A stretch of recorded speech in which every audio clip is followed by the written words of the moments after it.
Coucou les filles, alors aujourd'hui on se retrouve encore sous la véranda de chez mes parents avec les oiseaux qui vont bien nous embêter et un beau soleil qui va me faire plisser les yeux. Peut-être les filles qui passeront aussi derrière ou qui viendront me déranger, pour l'instant ça va. Donc on se retrouve pour le dernier chapitre de ce bouquin que j'aime beaucoup, que j'adore, que je trouve très rigolo et plutôt pratique en gros. Et le dernier chapitre est consacré à manger et boire pour être belle. Alors, ils nous font une petite liste des 8 fruits et légumes anti-cellulite. Alors, le premier, ils nous mettent l'asperge. J'aime beaucoup l'asperge et par contre, quand on en mange un peu trop, après, on va faire pipi, ça pue l'asperge. Donc je ne sais pas si ça vous le fait aussi, normalement c'est censé le faire à tous ceux qui mangent de l'asperge. Ensuite ils nous mettent le céleri, moi je suis pas une grande fan, sauf peut-être dans la soupe quand elle est mélangée à autre chose. Mais alors le céleri comme ça, qu'on mange en salade ou autre, j'aime pas du tout. Le poireau, j'adore ça le poireau. Le céleri, je suis pas fan. Le chou, uniquement en soupe. Le poivron, j'aime beaucoup, aussi bien cru que cuit. L'oignon, ça dépend des jours. Et l'ananas, l'ananas que j'aime vraiment beaucoup, beaucoup, beaucoup. Les 6 faux amis de votre vraie beauté, de votre beauté en fait. Donc les sucres cachés, ça souvent quand il y a marqué 0% de matière grasse, par exemple dans les yaourts, tous les trucs comme ça, bon, maintenant ils font les yaourts 0% matière grasse sans sucre à ajouter, parce qu'effectivement quand ils disaient 0% de matière grasse, il y avait quand même plein de sucre. Donc il y a quand même pas mal de sucres qui sont cachés, même dans les assaisonnements allégés ou autres, des fois pour que le goût soit agréable, ils mettent du sucre. Donc après le sucre va se transformer dans votre organisme en graisse, donc ça revient au même que si vous mangiez des produits pas allégés. Je ne sais pas si on la voit, si, passer. Ensuite, les graisses vicieuses. Donc c'est pareil dans les viandes, il y a les viandes grasses, dans le poisson, il y a des poissons gras. Donc ce sont des graisses vicieuses. Donc il faut essayer de miser plus sur les protéines, les viandes maigres, les poissons maigres, même si du coup je sais que pour le saumon, la truite, etc., ce sont des poissons gras, mais c'est un bon gras, mais bon. Donc il faut faire attention aux graisses vicieuses, c'est ce qu'ils nous disent. Ensuite, les eaux traîtresses. Je pense qu'ils parlent plus des eaux aromatisées. Voilà, souvent quand il y a la Volvic, machin et tout, qui c'est un peu aromatisé, comment dire, c'est aussi du sucre un peu caché, donc c'est un peu... c'est très bien de boire pour éliminer, mais si vous pouviez boire de l'eau plate, normale, sans arôme, sans rien dedans, ou à la limite mettez un sachet de thé ou mettez un sachet de tisane dedans. Ça peut vous faire un petit goût sans rien de sucre et sans rien de gras. Ensuite, les légumes ennemis. Alors, il faut faire attention parce que les légumes, ça fait gonfler. Quand on mange un peu trop de fruits ou de légumes, je pense, du coup, on a tendance quand même à avoir le ventre qui gonfle, pas mal aussi de flatulence et de gaz.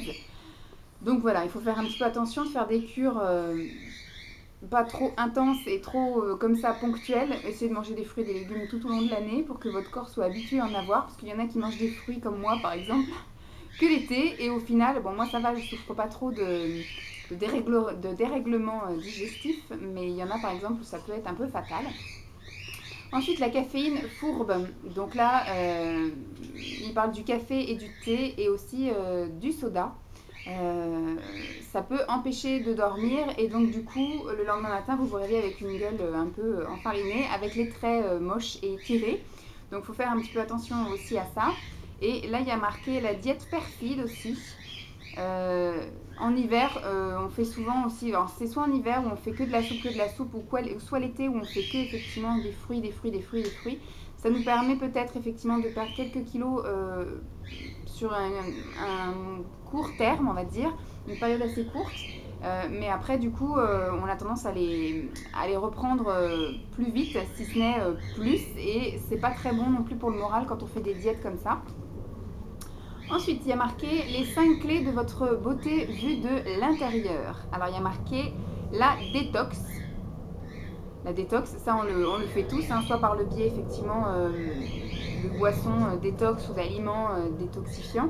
Mais voilà, on élimine les sodas, on élimine les excitants, on élimine l'alcool bien évidemment. On arrête de fumer, on limite le sel et le sucre. Voilà, c'est les petites. On essaye de manger sainement, donc on dit adieu à tout ce qui est fast-food, et restaurants gras et sandwich et autres. Ensuite, il y a marqué l'androthérapie. du côlon. Alors ça, j'en ai entendu parler, j'avais vu aussi un reportage là-dessus. C'est un truc que je pense que je ne ferai pas. C'est, comment dire, vous savez, le lavement, un lavement quoi en fait. C'est ce qui a marqué, c'est un lavement. Donc c'est pour éliminer les déchets et autres, c'est pas... Ensuite, l'alicament. Il y a d'autres trucs, mais je ne vais pas vous en parler, puisque voilà, il faudrait que vous le lisiez, c'est pas très important. L'alicament, donc c'est beaucoup en fait de se soigner par les plantes, se soigner par les médicaments, les choses un peu plus naturelles, un petit peu plus... ça, on le fait de plus en plus. Alors, c'est pas forcément manger bio, mais effectivement, il y a des choses qui sont bonnes pour le moral, bon pour le corps, bon pour soigner certaines choses dans l'alimentation, hein, les fruits et légumes, les compléments alimentaires. Alors là, il y a marqué les 6 compléments alimentaires de base. Alors, qui ont plusieurs effets dans les compléments alimentaires qui sont en vente un peu partout. Maintenant, il y en a beaucoup dans les supermarchés, mais avant, c'était, on va dire, exclusivement en parapharmacie. Alors, il y a ceux qui ont un effet anti-âge. Moi, je sais pas, j'y crois pas énormément, mais bon. Ensuite, les effets anti-fatigue, là, j'y crois un peu plus parce que c'est avec des vitamines, des minéraux, des oligo-éléments qui peuvent effectivement donner un petit peu de peps. Effet jolie peau, peut-être avec quelques petits compléments, mais bon. Ensuite, il y a ceux qui ont un effet prévention soleil. Moi, j'ai testé 2 années de suite et je n'ai pas été 100% satisfaite. J'ai quand même eu des coups de soleil, donc je me suis effectivement quand même protégée. J'ai aussi bu tout ce qui était jus de carotte, etc. Voilà, je ne suis pas à 100%, mais il y en a pour qui ça marche. Limite, il faudra en prendre tout le long de l'année, parce que le soleil, il est présent tout le long de l'année, donc il faudrait faire de la prévention tout le temps. Il y a effet minceur. Je ne suis pas non plus persuadée, sauf peut-être dans tout ce qui est élimination d'eau, mais par contre tout ce qui est capteur de graisse, tout ce qui est un petit peu effet minceur, tout ça j'y crois pas vraiment. Et il y a effet beaux cheveux. Alors c'est pareil, c'est tout ce qui nous vendent un petit peu en libre service, etc. J'y crois pas trop. Moi j'ai même fait ce qui était en parapharmacie, le Forcapil, etc. là pour les beaux cheveux. Il n'y a que Juvamine pour les cheveux et les ongles qui a été à peu près satisfaisant. Sinon pour les autres, ça me faisait plus mal au ventre qu'autre chose. Je pense que je ne suis pas bonne cliente de tous ces petits compléments alimentaires. Mais voilà, il faut juste savoir qu'il y a en gros les 6 compléments alimentaires de base. Ensuite, les 6 astuces alimentaires pour réparer un mauvais sommeil. Donc, il faut dire oui au lait chaud. Moi, je fais l'hiver plus des laits chauds avec une cuillère de miel, souvent le soir en regardant la télévision. Effectivement, ça permet de se calmer, de se reposer et on va passer une meilleure nuit. Oui, aux tisanes, vous savez que je suis une grande fan de tout ce qui est, on va dire, thé et infusion. Et c'est vrai que le soir, ça m'arrive d'avoir envie d'un truc plus léger qu'un thé, donc je fais des tisanes. Et même en hiver, en été, je veux dire, en hiver c'est plus chaud évidemment. Et en été, en fait, je prépare mes petites bouteilles là de 50 millilitres où je mets de l'eau, je mets un sachet de tisane et je mets au frigo. Donc pour la journée c'est du thé, et puis pour le soir, ça m'arrive de boire une tisane glacée. Ensuite, il faut dire oui aux glucides le soir. Comme ça permet effectivement de pouvoir tenir toute la nuit et de ne pas se réveiller avec un petit creux, comme il y en a certaines effectivement qui font des régimes. Et puis sur les coups de 2 heures du matin vont se réveiller parce qu'elles vont avoir super faim. Les oiseaux, ils doivent vous siffler dans les oreilles. Ensuite, il faut dire oui au persil, au boudin, aux lentilles et aux fruits de mer. Parce qu'il paraît que c'est riche en cuivre et en fer et c'est ça qui empêche les insomnies. Donc, manger du boudin, berk. Alors oui, aux eaux minérales, c'est pareil, une carence en magnésium, en calcium et en vitamine B9 peut entraîner des problèmes de sommeil. Donc dans les eaux minérales, et du coup, vous allez retrouver toutes ces petites choses qui vont permettre de combler ce petit manque. Et il faut surtout dire non à la caféine. Alors la caféine, pardon, vous pouvez trouver, il y a la théine, la caféine, et il y a aussi des choses que vous pouvez trouver dans les sodas. Donc voilà, il faut donc éviter, comme ils disent, tout ce qui est au café après le dîner. Donc aussi bien le café en lui-même, les gâteaux au café, les glaces au café et le chocolat noir qui peut aussi contenir de la caféine. Alors là, ils nous disent les 7 aliments pour lutter contre la déprime. J'ai un peu tout essayé et voilà, on va dire que c'est des petits réconforts ponctuels et momentanés. Mais ça lutte pas définitivement contre la déprime. On va dire que c'est des petites consolations et des petites choses qui font du bien. Mais on prend quand même. Donc ils nous mettent en premier les bananes. C'est vrai que les bananes, c'est méga bon.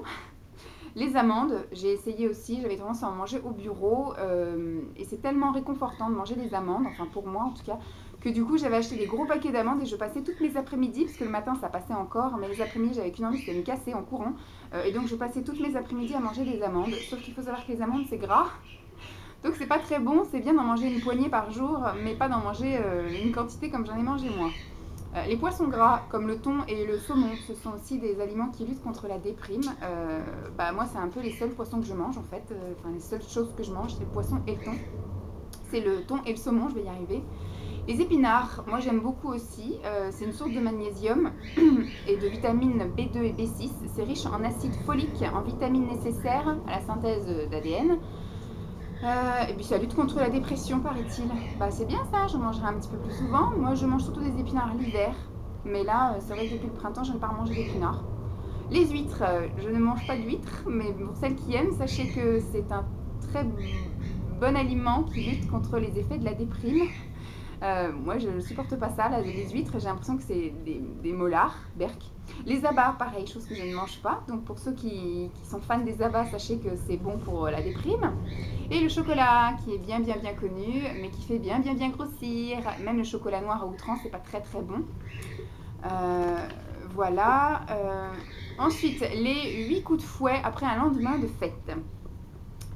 Il faut surtout se démaquiller parce qu'en général, le soir même, vous êtes rentré très tard, vous vous êtes pas maquillé ou vous êtes démaquillé. Vous n'êtes pas démaquillé ou alors vous vous êtes démaquillé très rapidement, donc le travail a été bâclé, mal fait. Donc dès que vous vous réveillez le matin, vous vous redémaquillez. Il faut surtout boire, de l'eau principalement ou sinon du thé, des infusions. Il faut penser à se réhydrater et aussi essayer d'évacuer tous vos apéritifs, etc. Il ne faut pas hésiter à prendre un bon petit déjeuner, même si on est barbouillé ou quoi aux caisses, mais il faut quand même prendre un petit déj équilibré, si possible avec des fruits. Et puis des laitages. Ensuite, déjeuner, si vous vous n'êtes pas levé trop tard, prenez un déjeuner, mais quelque chose de léger, pas trop lourd pour faire un peu l'effet détox. Et puis le soir, prenez un dîner, mais dîner aussi léger avec peut-être une soupe de légumes ou alors des légumes, du poisson, pareil laitage, quelque chose d'assez sain et digeste pour continuer un peu votre petite détox. Et surtout, dormez, il ne faut pas hésiter à refaire une sieste l'après-midi, à se coucher tôt, ne pas essayer d'adapter le rythme, se coucher tard, etc. Donc du coup, pensez à vous recoucher tôt le lendemain soir et de faire une sieste dans l'après-midi pour récupérer le manque de sommeil. Aérez-vous, voilà, si vous pouvez, même si vous avez une sale gueule, mais c'est pas grave, mettez une capuche, un bonnet, une cagoule, ce que vous voulez, mais allez faire un petit tour dans l'après-midi, ça va vous aérer la tête et ça va vous aérer un peu la tronche. Ça fait du bien aussi, voilà. Surtout, moi j'aime bien en hiver, quand on a fait une bonne soirée, qu'on est rentré très tard, le lendemain, il fait bien froid dehors, on se couvre bien, mais le froid revigore un peu et retend mes traits de visage. Allez au sauna, voilà, c'est ce qu'ils nous disent. Ça fait du bien de faire transpirer, ça fait détoxifier. Vous n'allez plus l'alcool par les pores. Enfin, moi je bois pas d'alcool, donc ce ne sera pas mon cas, mais au moins voilà, ça va faire du bien. Et il ne faut pas hésiter aussi à faire un gommage et un masque, voilà, histoire de réveiller un peu tout ça et d'enlever un peu la grise mine. Ensuite, la dernière petite liste de ce livre, c'est les 8 verres d'eau indispensables. Donc il y a le premier verre d'eau. Le premier verre d'eau, il est dès votre réveil, avant même de sortir de votre lit. Ce qui est très bien, c'est que vous ayez une bouteille à côté de votre lit. Je sais qu'on est nombreuses à en avoir une. Et on boit. Voilà. En fait, on réactive un petit peu... on réactive un petit peu l'organisme, on le réveille et puis on se réhydrate dès le matin.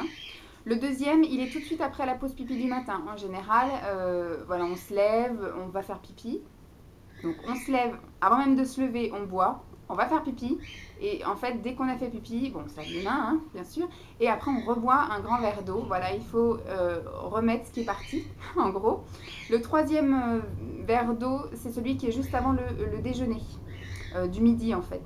Le déjeuner du midi, on boit un grand verre d'eau avant, ça va effectivement vous réhydrater, c'est le but principal, mais ça va du coup peut-être aussi avoir un effet un petit peu anti-faim, si je puis dire, c'est-à-dire que ça va déjà remplir une partie de votre estomac, vous aurez moins faim, vous allez moins vous jeter sur la nourriture. Voilà, le quatrième verre, c'est pareil, c'est dans l'après-midi, quand vous allez faire votre pipi de l'après-midi, il faut boire. Voilà, vous allez faire pipi, vous buvez après. Le cinquième, c'est aussi avant de quitter le bureau, voilà, avant de reprendre les transports ou autres, surtout en hiver avec le chauffage, avec la climatisation pour l'été. Il faut toujours penser à s'hydrater, on n'y pense pas, mais tout ça, on se dessèche. Ensuite, le sixième verre d'eau, c'est dès qu'on rentre chez nous. Dès qu'on rentre chez nous, en général, on va faire pipi. Et bah, du coup, vous rebuvez un verre d'eau après. Le septième verre d'eau, il est pris avant de passer à table, avant le dîner. Et le dernier pour la route, c'est celui, c'est soit un verre d'eau, soit une tisane qui est juste avant d'aller faire dodo et juste avant le dernier pipi. Voilà, et après retournez vous coucher et le lendemain, rebelote, avant même de sortir du lit, on reboit son premier verre d'eau. Donc là, c'est les 8 verres d'eau indispensables de la journée. Mais si vous pouvez boire 1,5 litre à 2 litres par jour, c'est pas plus mal, mais ça c'est le minimum syndical. Voilà, c'était le dernier chapitre de ce bouquin. J'espère que ça vous aura donné envie éventuellement d'aller le consulter ou même de l'acheter. Je trouve très pratique, très rigolo, bien sympathique. J'espère en tout cas qu'il vous aura plu, qu'il vous aura donné quelques petits conseils entre guillemets. C'est des petits trucs très sympathiques. Voilà, je vous fais donc des gros bisous et je vous dis à très vite. Bye les filles.